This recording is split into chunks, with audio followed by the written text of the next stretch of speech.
Welcome to today's episode of the Group X podcast. I'm your host, Tony Zanaro. And if you haven't yet done so, hit that follow button so you never miss another episode.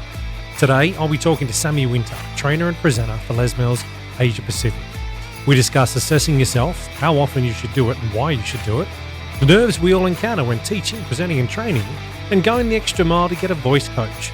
So grab your favourite beverage, sit back and enjoy the show.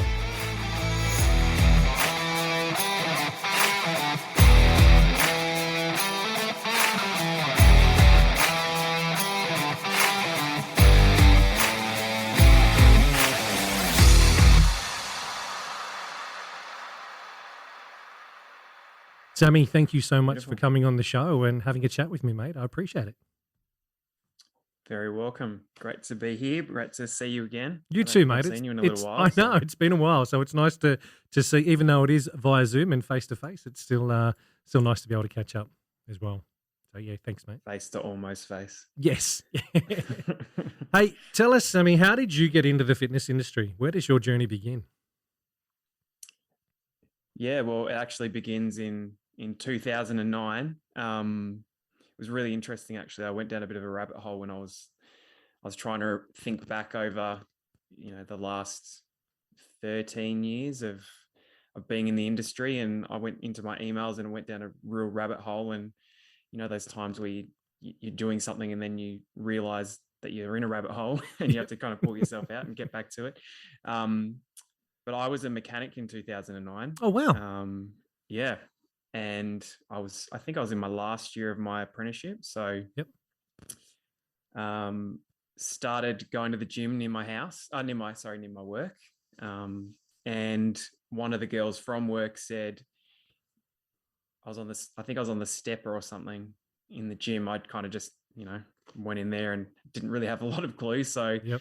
The cardio equipment's the easiest thing to use. So I was using that, and she came up to me and said, you should come and try this class, this cycle class.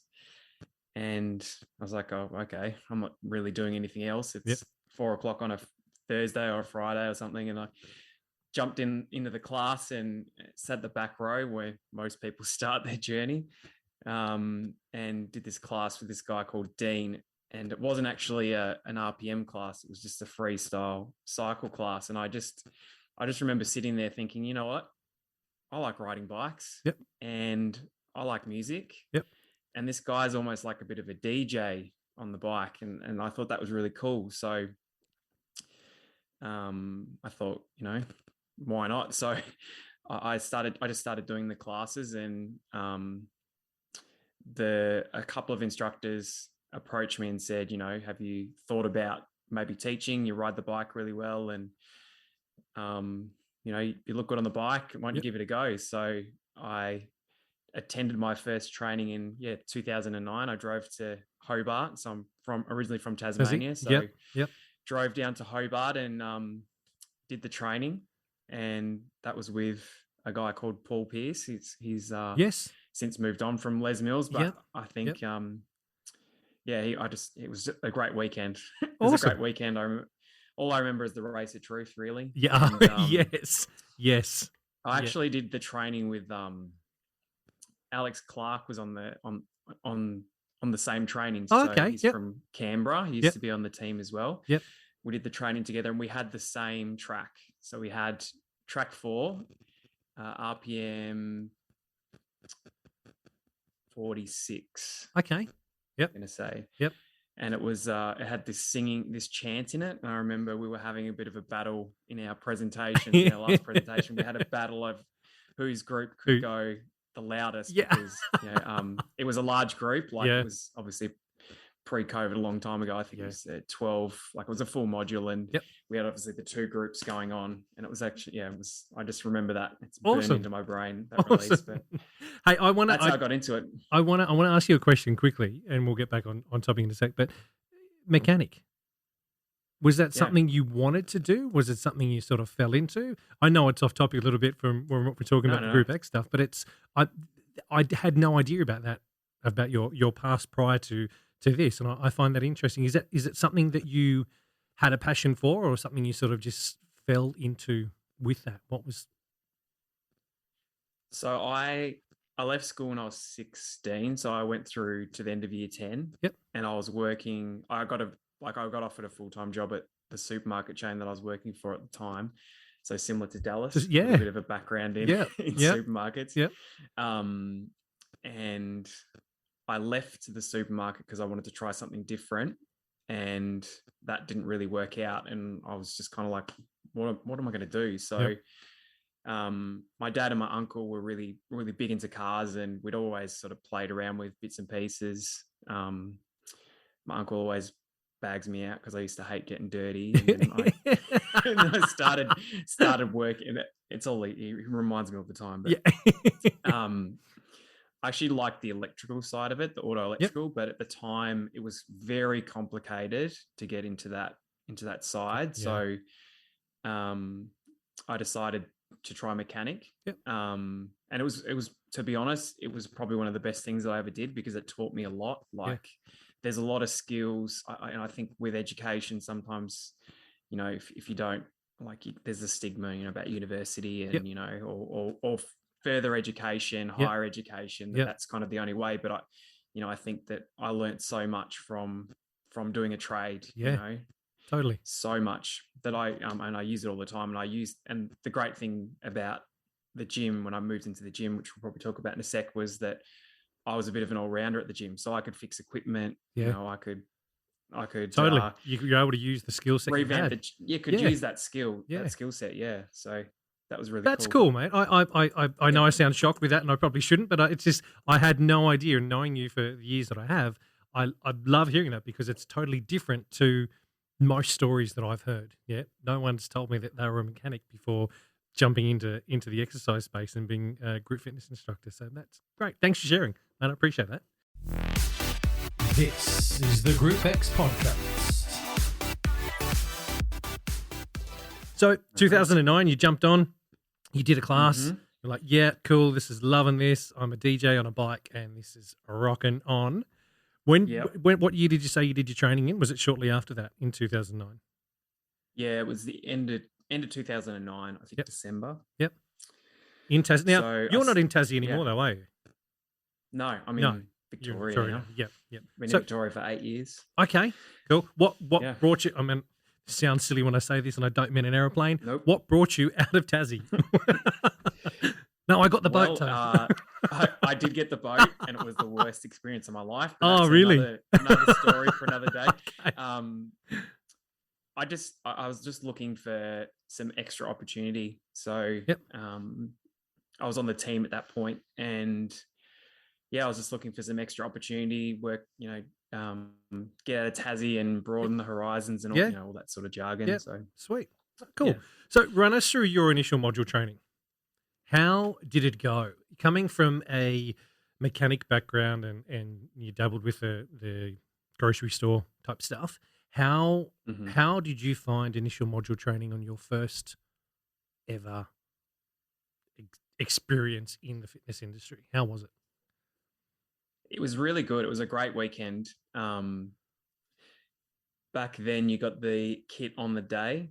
Yep. So I didn't really know what I was walking into until I got into it. And I think, like most instructors, even now, like when you get you get it 2 weeks before, but you open up your content and you go, oh my goodness, what is this? Yep.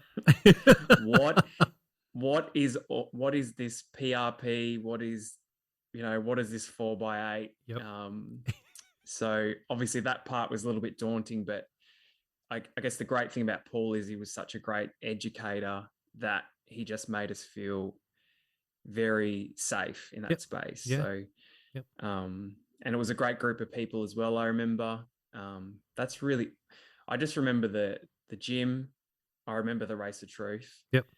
I think, was it 2 hours long or 90 minutes long? Yeah, I think 9. Well, I'm going to say from when I did it back in 2003, I think it was 90. Yep. From memory, that was brutal. That just ruined me.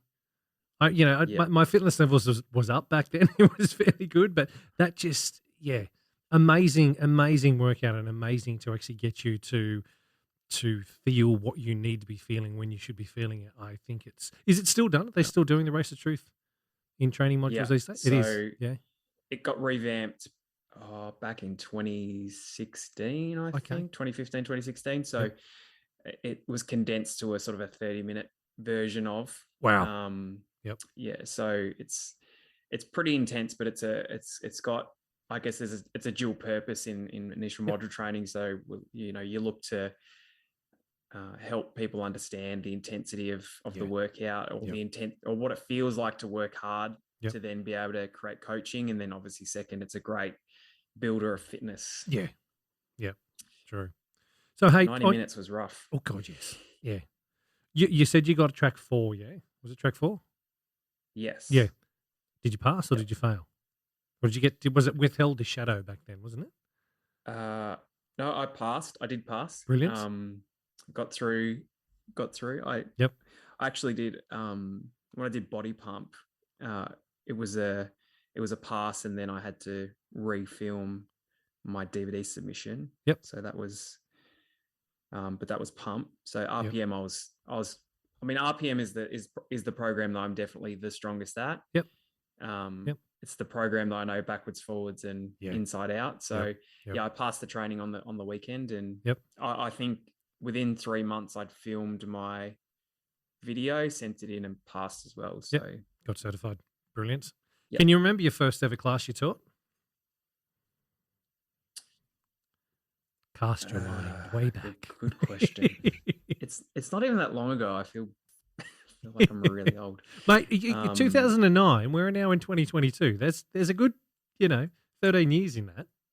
It is a long time ago. When you think about it in that way, it's like, shit, okay, yeah, where did those 13 years go?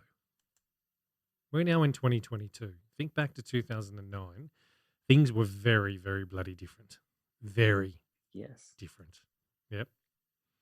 Very different. Yeah. Can you remember that first class though? Can you remember how you felt? Yeah, I remember walking into the room. My main mentor at the gym was a lady called Sue, and I remember teaching with her. And yeah, I just remember, I think I taught 3 and 4. And I did okay. I think I did okay for a guy kind of knew what he was doing. Yep. I love that. Did you have nerves? Yes and no. Yep. I mean, the gym, there's in Tassie back then, we only taught at one gym. So I'd been training at that one gym for a good sort of a year, I guess. Yep. When it came to doing that, I knew a lot of people in the class. So you had a lot of support. It was good. It was good to have that support, that community. Yeah. Yeah. Cool. I like that. So talk to us about the opportunity when it came up for you to join the trainer presenter team. How did that opportunity arise? The GFM was on the team in Tassie. Yep. And I just liked the idea of being able to share the program that I really love with other people. Yep. Whether that's in a trainer or presenter capacity. I didn't really know much about what it sort of meant. Yep. I used to love attending quarterly workshops, and I had the likes of Phil Anderson and Jacko, and got to see those guys. George Tonga, got to see those guys. Naive Sorry to question. name drop, but no, it's all right, mate. They're coming on the show anyway for a chat if I can get them on, so it's all good. Hey, naivety of me, quarterly workshops in Tassie, or was it in Victoria and you had to come over too? No, we used to have them in Tassie as well, which is great. Yep. So I know that sounds so naive, and I'm sorry to anyone from Tassie that may be listening as well that goes, Tone, you're an idiot. Come on, we're not that small. I hadn't realised that was that there was enough. God, this sounds really bad when I say this. That there was enough demand and instructor base down there to have a quarterly there. So yeah, that was my reason for asking. No other reason behind that. Yeah. Cool. No. We definitely used to run them, and they were very well attended. Actually, it was we used to host it at our club quite frequently. Yep. That we used to be at. So I just remember sort of being in awe of these guys, and wanting to sort of follow in their footsteps. So I think I had a conversation with Les Mills and just to find out what the pathway was at the time, because it was sort of wasn't as clear as it sort of is these days. Yeah. Like, Yep. obviously in Tassie, there's not, it's sort of the larger boot camps and Yes. things like that. So Yep. I wanted to find out, and basically the first step was to do AIM 1 and AIM 2. So Yep. I think I enrolled the next day in AIM 1, Yep. and came to Melbourne to do that. So Who was the that was, facilitator for your own one? I was very lucky. It was Lee Okay. Smith. Yep. I think you know him. I think I'm aware of that man. Yeah. and Kiz. Yep. Cool. And yeah, they were I did it I did in Carnegie, actually. Yep. That was first time in Melbourne in a long time, and first time in Carnegie. So Yep. yeah, Cool. that was a really great weekend. Like, I just remember walking away just inspired, and to work with those guys was actually like quite a blessing. Yep. How did your and this may sound like a strange question. How did your first class after doing AIM 1 go? And the reason I ask that, and Yeah. I'll give you an example why. I did my AIM 1 training with Meg and Lee, and I walked back into the club on the Monday and had to teach Monday lunchtime. It was a train wreck. It was an absolute freaking train wreck. I had been teaching for, I don't know, it's probably 4 or 5 years or whatever it was before AIM 1 was really sort of, you know what, Tone, let's go do this. And I had realized at this stage on that Monday morning that I do autopilot really well. I'll get in there and I'll go through my motions and do it, and whatever track they could throw it at me, and yet we'd be able to get it on and go for it. But going to AIM 1 and breaking it down and adding things in and doing things differently, when I got on that bike and I wanted so much to bring that, what I just learnt on that weekend, to that class, the brain just didn't compute. The brain was still trying to do autopilot at the same time we're trying to put new stuff. And I had people that this Monday lunchtime 12:20 class was packed, and 10 to 15 people had missed out. There was 42 bikes in this room. And it was just that way in that club for forever. It wasn't me. It was just that time slot was always going to be crazy busy. And I had, I'm going to say probably a good 10 or 12 people afterwards say to me, "Are you okay? What, dude, what was that? What was that?" And I didn't get it and nail it until the Wednesday when it had all digested and sat properly, that I then went back in and I was teaching a 12:20 on the Wednesday. And they, at the end of that class, because it all went off, they were like, "Oh my God, that was so much better than you've ever done before. Now we understand what you were trying to put in place on Monday from what the training you'd actually done." So I ask you the question, how did your first class go after doing AIM? Did you nail it? Did you put it all in place, or was it like me, a wonderful train wreck? I don't think it wasn't so much a train wreck, but it definitely evolved my teaching a lot. Yep. And I actually have somewhere, and I found it a couple of years ago, there is a video of me from not long after that teaching a class. Excellent. And I definitely still had quite a way to go. Yep. I think in the warm-up I was like, "Hey guys, so did you have a good day?" And then straight away, without even pausing, I said, "Well, it's about to get better." And I don't know why I said it. I was like, wow. Yep. Wow. Anyway, it's those the moments. Young fella had a bit of a way to go. Yeah, but look, I think it's you've right there. You've had that realization on where you were, and being able to look back on that as well, from where you were to where you are, and even where you're headed to in the future. I think is a huge, having that self-awareness is massive. Yeah, a lot of people go through life and don't have it, and it's to me, it's vital in everything we do, in not only in teaching but everyday life. You see where you've come from, and if you ever stop learning, then check your pulse, because something's gone wrong.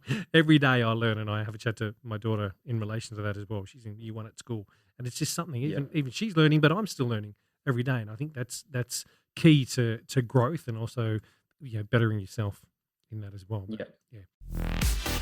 This is the Group X podcast.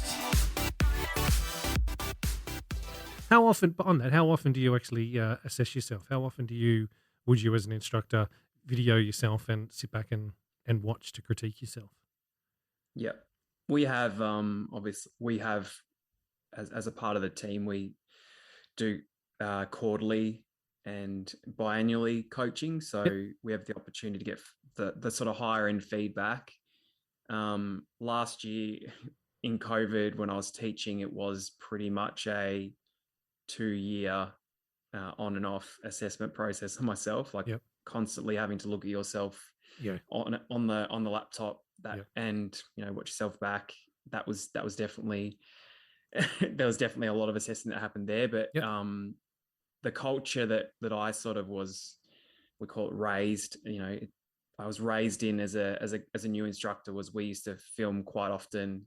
We had a tripod mount. We had a camera mount in our club with a camera available at the club, and we were really encouraged to assess yourself often. Brilliant. So I would probably definitely once every couple of months would put the camera up and have a bit of a look. And so, I think outside the stuff that we do for the team, I would probably once every 2 months do a bit of a self-assessment just to see how I'm going. Yeah. I'll be honest and say I didn't do it that often, but it was one thing that every so often I would do. Not so much when we moved to Canberra, but more so in Sydney and at North Sydney, Fitness First, when I was there, was something that I would try and recommend to the team to do quite regularly, because you can get quite complacent, especially if you're in a busy gym and you're teaching in busy time slots and you think, oh yeah, I'm great, I can do this. They're going to come no matter what on those busy time slots. It's if you're actually getting an off-peak time slot and you can be a great instructor and pump that class no matter what time of the day it is, especially more so harder in those shoulder slots. But I think it's vital to give yourself that feedback you can give, but you're also lucky that being on the team as well, that you can get that feedback from those in the higher up positions, the program coaches or whatever they're called these days, that can offer you that and give you that as well. I think it's great to maintain a level on it. Saying that though, the first step to that coaching is we have to we watch it ourselves and we provide our own view of. So essentially, you are the actor and the director, providing yourself feedback as well, because that being able to assess yourself as a third party, rather than just looking at it going, oh geez, I don't like what I wore today, or oh, my hair's not looking great, or geez, my voice. Was that a dig at me because I've got no hair? What? No, not at all. No, but just kidding. So you were saying that the GFM at your club, was it put you forward, recommended you for? No. I just remember him being on the team, and I wanted to find out more about it. Right. Yeah. Okay. Yep. Yeah. So you did your DVD or video? You sent that through? No, so I did AIM 2 first. Okay, yep. Because that was obviously the second step. So completing both the AIM. So I came over to Melbourne again and did AIM 2. Yep. And that was with Paul and Meg. So cool. I was pretty unaware, to be honest, that that AIM 2 was also used as a part of that process as well. Yep. I just sort of thought it was just another thing that is required as a benchmark for that. So, I did AIM 2 and worked super hard. And what I tried to do was to try not to focus too much on myself on that weekend, like take on the tools. I just remember taking on the tools, but also trying to be present with the other people on the module. Yep. And because connection was probably something I really needed to work on. Connection performance, I'm really good. I'm great at the basic stuff. Yep. Choreography, technique and coaching, great. It was just probably connection and performance that were the biggest learnings from me on that weekend. And so I just tried to immerse myself in the experience. And at the end of the module, I got my pass and for the AIM, and at the end of the module, Meg gave me my form and said, we'll be in touch. So that was kind of sweet. That was how I got in. Yeah.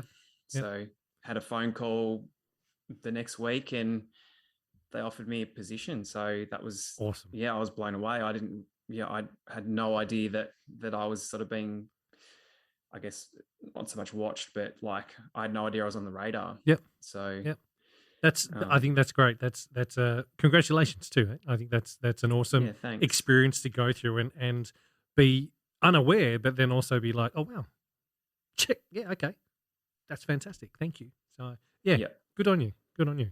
Tell me what was the first thing that happened? Because you're a trainer as well as a presenter, correct?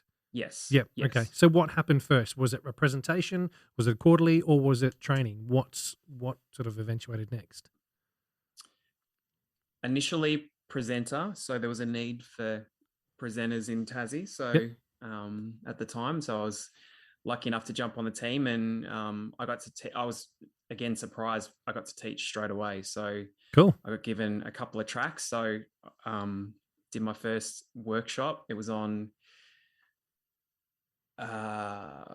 RPM 53. I think it's the one with the 30 Seconds to Mars song, that one with Yes. the really fast climbing in it. Yep. So that was my first presentation. So I got to teach 3 and 4.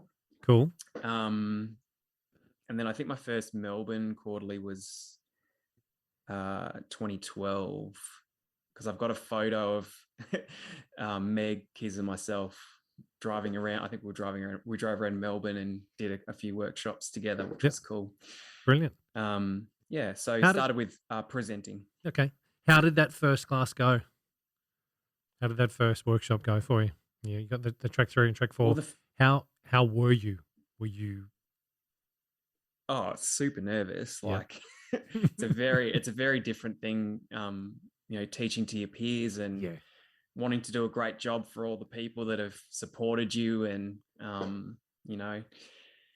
it was good though, because I guess it was on home turf. It was at my club, and all my mates at the gym were in the class. So it was really cool. It was a really, really great experience. I think on the first Melbourne quarterly I taught, I tried to get everyone riding on the same leg because I thought it'd be cool, and it went down like a lead balloon, and I just like, oh, oops. Something sounds really good in your head, and then you try and do it, and you're like, well, that just didn't. I always get a little bit nervous around workshops, and not so much a bad nerves, but I just have learnt really well to convert that into something good, you know. So, mate, I'll be honest and say I think that's having nerves beforehand shows the passion you've got, shows the enthusiasm, and shows how much you love doing what you're doing. And I'll say to you, if that ever stops, maybe stop. And I say that in jest, but at the same time, sort of going, you know what? If you don't have nerves and butterflies around something, it means because something's not hitting the mark. Yeah, it's not there, and that to me is if you can. Still these days, I get butterflies before I do this stuff. Yeah, it's that whole nerves and that whole I can't wait to do this, and you use that energy for good instead of sitting there and wallowing in that whole, oh my God, I'm a deer in headlights type thing. You go, you know what? No, I'm going to use that and use that energy to project out there what needs to be thrown out. So nervous, excited, but it's like you said, it's not really about nerves. It's about what you do with the nerves. Yeah. And if you've ever been to a quarterly with me, usually if I'm a little bit nervous, I'll outwardly say it. Just to, I think having that little bit of human connection sometimes does break down, a few barriers, and helps you connect with people and stuff. I think I said it on the weekend, and 13 years later, I think I still said it last weekend at workshops. So. Mate, I share a story with you. So some of my best mates, I was MC at their wedding back in, God, I'm going to say it was 98, 99, something like that. And never emceed a wedding before in my life. But they said to me, Tone, get up here. We want you to do it. Let's have a bit of fun. I walked into the room and I was so nervous that the microphone was shaking in my hand. Yeah, I was seriously, I knew some people in the room, but most I didn't. And I was panicking and packing it big time. And first thing I got on the mic and said, guys, I'm Tony, I'm the MC, blah, blah, blah. Just need to let you know I've never done this before and I'm pretty goddamn nervous. So just bear with me as we get through this. And, it went off okay. And I had people come up to me later on and go, oh, mate, that was really cool. We've never had that happen at a wedding before. Someone uses that as their skit. I'm like, oh, no, that wasn't a skit. That was just me being 100% truthful with you guys and saying, you know what, I'm nervous as all hell because this was before I was teaching it, before any of that happened. And I had, 120 guests at this wedding when their eyes were right on me. was like, oh shit, yep, okay, yep, and just did what you did. You just be honest. Hey guys, this is new. Never done this before. I'm going to give this a shot, or use that nervous energy in that way. So yeah, I can relate big time with that. This is the Group X podcast. So your first one went off with it without a hitch and was fantastic. How did you feel after it? After that quarterly workshop? Good. I say good like that, but I personally am I'm better at it these days, but I'm a natural overthinker. Yep. So, yep. Like the class went well, got great feedback. Had a couple of things to work on, as we all do. I mean, there's always something you could have done a little bit better if you did it again. Yeah. Coulda, shoulda, woulda type. Yes. Type stuff. Yep. Yeah, but probably the first few times I was probably a little bit hard on myself, and I would probably think about it a bit too much, Yep. So, yep. But yeah, it went. Yeah, I think it went pretty well for a guy who's only just started doing it. It's a very different experience. Yeah. Like I said before, teaching to your peers is very different. Yeah. And I say peers, and I still would say peers. Like, at the end of the day, we're all presenter, trainer, instructor. Like we're all here for the same reason. Yeah, we're all here to help people be, feel a little bit better and take them out of their everyday existence into something different. So yeah, it's putting yourself on the line in front of people. It can sometimes be a bit daunting and overwhelming in the fact of you're up there. You know what, you're doing this. There's people that may scrutinize. They may not. Most of them are going to give you the support. Yeah, there may be one or two that are out there that are going, oh, what's he up there for? I could have done better or whatever. Whatever. You know what? You're up there. You're giving it a shot. You're actually doing it. And I think that's the mental challenge for me in the roles that I've had with that kind of stuff. And even doing this podcast stuff is getting, it's putting yourself on the line. People are going to judge you no matter what. But I look at it and sort of go, okay, they might. If they don't want to listen, I don't care. It's that attitude of going, yeah, well, this is what I'm doing. I'm going to stick in my lane and be true to me and follow my stars and what I want to do. And I think that's where from what you've said as well, I think you're on the same path with me, and that is that you just get in there and give it a go and use that energy, use that experience and move on. Keep doing your thing.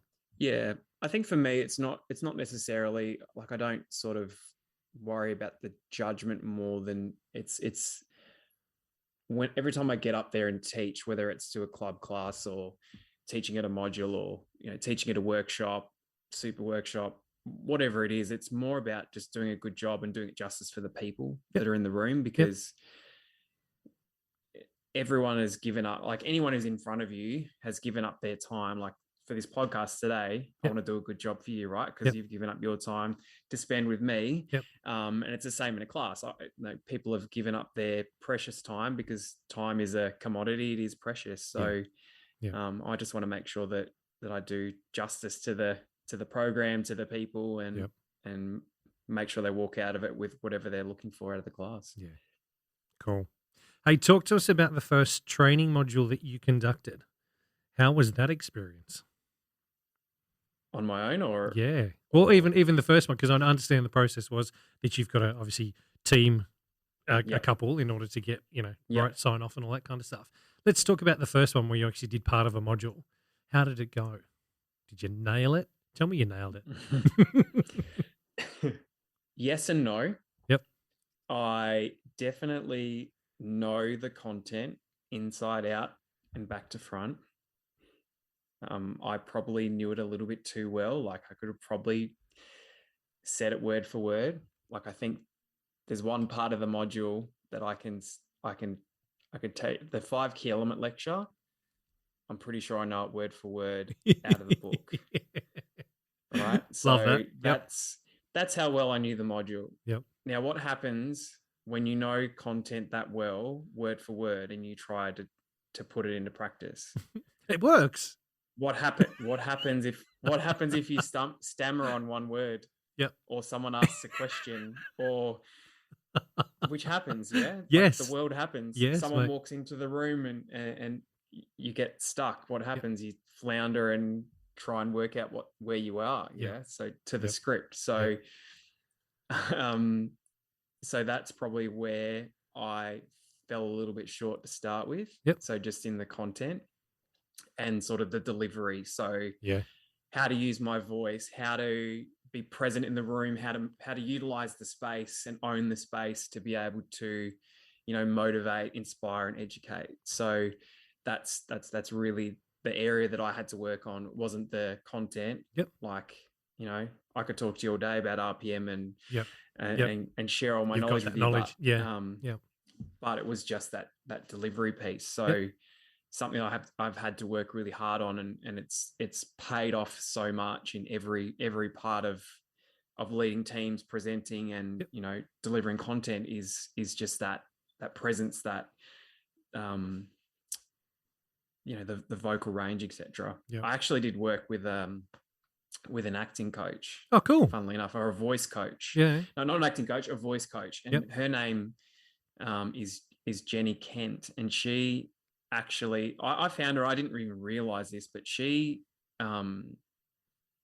provides voice coaching for actors on shows like Home and Away and those sort of things. So she was and Hollywood movies and stuff. So she was really, really worth spending time with. And I learnt so much. I think I did like 10 sessions with her. Is that a face-to-face thing, or is that online? I mean, obviously things have changed now, but it was face-to-face? Back then, yeah. Wow. And I was basically given different, we'd talk about different concepts, and then she had all these books on the shelf, and she'd just pull a book out and she'd put it down. She'd pick a sentence, she'd photocopy it and give it to me and say, now I want you to read this. And I'd read it. And then she'd go, okay, I want you to play with this word. Yep. If it was a word like deep, I want you to think about what deep means, and take your voice to that place. So we did a lot of play with vocal contrast, and she actually called it vocal color. And I found that really interesting because I'd always get feedback about contrast, and I never really understood it, what contrast actually meant. And when she broke it down like that and spoke about color, that really changed my perception of, because I'm a thinker, that really changed my perception of what it is. And really interesting. So cool. So this is gonna sound silly. You'd recommend a voice coach for instructors as an additional form of education for what they're doing as well, to try and help them if you have the ability to do that, yes. Yep. If you don't, that's okay. There is lots of free content online. Yep. I think there's a PDF somewhere. If you search for the Toastmasters Guide to Speech Delivering, have you seen that? Yes. Yep. Cool. So there's a lot of free content out there, but if you've got the ability, absolutely, you'll never learn. You'll never learn more different ways than seeing a voice coach, because essentially in cycling programs you don't really have that ability to use the whole stage like in a program like Body Attack, where you can be big, you can be animated, you're on a bike, so your voice is one of those key tools. So. Cool. I like hearing that. That's a bit of education for those that are out there as well that are interested. So suss it out. See if you can find a voice coach if you can afford it. Otherwise, jump online and find those free tools that are out there. I think it's a good idea. So thanks, mate. Thank you very much. This is the Group X podcast. So you nailed it. Yeah. Oh, yes. Absolutely. You went really well and did. Yeah. Okay. So did someone actually walk in, or did you get off track? Is that what happened with that module? Oh, I can't remember the exact circumstance, but I just know that there was a bit of fumbling. I over prepared, which meant I was too rigid with delivery. Yep. So it meant that I didn't have as much connection with instructors, and probably wasn't quite as engaging as I could have been if I had have, sort of done it the way I do it now. Yeah. Let me ask you a question on that. Were you trying to be you or were you trying to be someone else? And I ask that because some of the recent podcasts that I've chatted to, a lot of the guys have sort Mhm. of said they walked in with that when they were going through that training, and they were presenting how they thought they needed to present, not being authentic to them in getting that content across. Were you trying to be you or were you trying to be someone else? And that is I a can very honestly say I confronting don't know what question, I was. Tony. That is a confronting question. Sorry. Actually, I don't. I don't actually know what I was thinking, to be honest. Yep. Um, I think I just wanted to, like I said before, I just wanted to do a good job, and I think I Yep. got so focused in the content that Yeah. I just kind of forgot there was people there. Yep. Like. But it's a perfect storm on anything you teach. Yeah. You plan and prepare the way it's going to go in your head. Yep. And if you're not prepared with a plan A and a plan B and a plan Yeah. C, Yep. when something happens or someone's asked a question, it really does it throws you. You Yeah. know. So Yeah. I think, I think I was so stuck with within the four walls of the content that Yeah. that it just wasn't as good as I thought it was going to go in my head. Yeah. You Yeah. know. Yeah. So you finally got signed off and you've gone and done your own. How was the first one you did by yourself? How were you feeling the week leading up to that? Knowing that you're a thinker and everything you've shared with us, how was it? I don't think I've ever shared this story. So here's a Tony Group X podcast exclusive. Love this. I did my first module and it was at an aquatic center, and there was something wrong with the microphone, and there was a stage light on the stage, and there was lights in the room, and I had this wild idea. I was like, you know what? If I just turn the lights down, they'll just focus on me. This is in the masterclass. Yep. And it'll make it easier for them to focus on what I'm saying. So they'll be able to follow me easier. Yep. And the air conditioner had made the floor a little bit slippery. So the light switch was at the back of the room. And I decided I was going to get off. And I was going to turn the lights down. And next minute, my foot hit the floor and I slipped. Oh no! Fell on the ground, but I was like, oh my God. I got straight up and I went to the back and I turned it off and I just jumped on and I just kept riding like nothing had happened. Oh my God. It was just that, it was the start of the module, like the masterclass was at the start of the module. Yeah. So you do you welcome them. Yep. You do the masterclass and here I am. I've got this bright ideas, man. I'll get off, and next minute I'm on the floor, and everyone's just like, "What?" But you got back on the bike and you kept teaching, man. I used that nervous energy. I just jumped straight up, and I was like, "Turn the lights off," and just. Did you hurt yourself? Oh, I don't think so. No. Probably bruised my ego a lot. Doesn't matter, but I'm going to say you're a professional because you got back on the bike. You continued going, and I guarantee you wouldn't have missed a beat in what you were teaching because your choreography, inside out and back to front, don't you? That's exactly right. Yeah.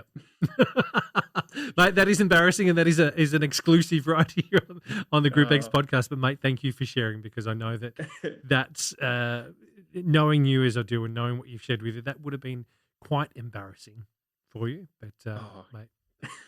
Yes, it was.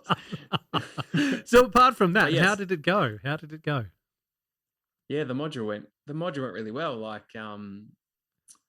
because I'd spent a lot of time honing the craft, and I'd done, a number of modules with some of the guys in Melbourne.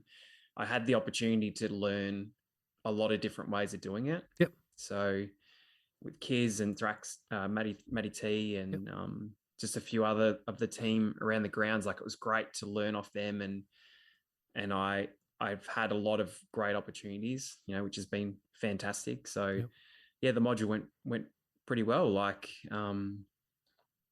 I still actually know quite a number of the instructors on the module who still teach, which is great. So I get to see them at quarterly workshops. Yeah. Yep. I don't know Cool. whether they remember me falling on my bum, but They will now. hopefully they remember a little bit more than that. Yeah. Or they might just go, "Oh yeah, I remember that now." Oh, I'd fool. forgotten about that, but yeah, thanks for sharing, Sammy. That yeah.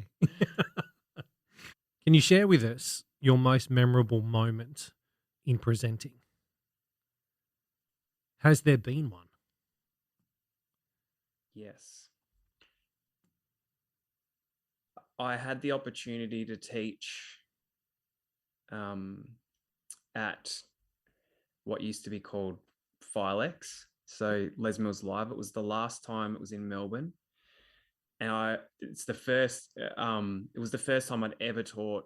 And this was after ever taught at a live event, like a big live event. Yep. We had our own cycle studio, which was cool. I don't know whether you remember that one. It was all body Upstairs? bikes, and yes, it When was we in had like they had it was the first year of the trip when we first brought the trip out. yes, Yep. yep, Yep. yep. So it was such a great weekend, but yeah, we got to teach. It was myself, and there was a lot of us teaching. Lee at the time, when he was running the team, we had a number of classes, and he wanted to give us an opportunity, which was awesome. So even as a new sort of rookie presenter, it was just such an amazing opportunity, and I actually got to teach with Glenn, which was even cooler. Oh wow. So, Yeah. Glenn and I obviously, put the tallest guys in the middle. Yep. Glenn and I were in the middle, so it was pretty cool. But it was my first time teaching in that type of capacity, and it was after doing all that voice coaching. So I had, I'd spent time on this track, and I had a track 4. I had it was RPM 71, and I just remember teaching it. And it just felt awesome. Like it was just such a great experience, and you could kind of tell that the people in the room were getting into it, and I just remember getting a few people came up to me and they were like, "Wow, like that is the best we've ever seen you teach. Like I've never seen you teach like that before. Like what's different?" Fantastic. Yeah. And it was just because I'd done that, but also I wasn't trying to teach like anyone else. Yep. I was just being in the moment and just having a bit of fun with it, Yep. and Yep. It all came together. It all came together. And it was just like a perfect storm. Yep. And Well done. Glenn was cheering me on through the track, and it was just really cool. Like that's probably my favorite class that I taught. Yep. And interestingly, mixed terrain is not like, I think there's this old stigma maybe around the track that, it's sort of that in between track, like your big tracks are your 3 and your 5 and your 7. And I just remember I just wanted to make a moment of it, and I feel like I did it justice. So well done. I love hearing that. Mate, that's a nice memory to have and a nice moment that you're able to share with us. So thanks very much. Hey, if there's any bit of advice or words of wisdom that you would pass on to instructors that want to follow in your footsteps, what would they be? I have probably 2 things that came. I'd listened to a couple of the other podcasts, so I had a feeling this question was coming. So, there's probably 2 things, and I'm just going to come at it from just being a really great instructor, because if you can be a really great instructor, you can take this anywhere you want to take it. So there's probably 2 things. The first is just be awesome at the basics. Yep. So just know the basics of your program, like I did all those years ago, inside out, or I do now, inside out and back to front, because knowing this basic stuff just lets you be present with the people in the room. If you don't know your choreography, if you're thinking about how your technique is, if you're really bogged down in what to say, like it makes it really difficult to and it's feedback I give people quite a lot, like just know your stuff really well, because it just lets you be present and be in the moment. And the other thing is be authentic. Yep. Be authentic. So be yourself, because the people that come to your class don't come to your class to see you teach like Sam Winter or Tony Zanato or Glenn Ostergaard, Lee Smith. Hey, you've put me up Like, there. I remember getting. You've put me up there with a whole lot of people. Thank you, mate. I appreciate that. You threw my name up. Why not? You're an instructor as well. Yeah, but you've never seen me teach, so. I've heard good things. Thanks. I've heard good. Thank you. Nice save. You know, but well, I didn't say but. It's just really important to be yourself. Yep. I did get. I remember getting feedback back in the day, like, you know, you teach like a young Lee Smith, which is, you know, that pumps your ego up, but also, you know, it's great to have attributes of another instructor, but also just make sure you do it in your own authentic, genuine way, you know. So, and people can smell when you're ingenuine, or they can sort of sense that, you know. So I think just being genuine and authentic, you know, is another way that you can really shine as an instructor. Yeah. Mate, thank you. Thank you so much for sharing your journey with us, for coming on and spending an hour of your afternoon with me. I greatly appreciate, greatly appreciate you spending some time with us. Thank you. No worries. Thank you very much.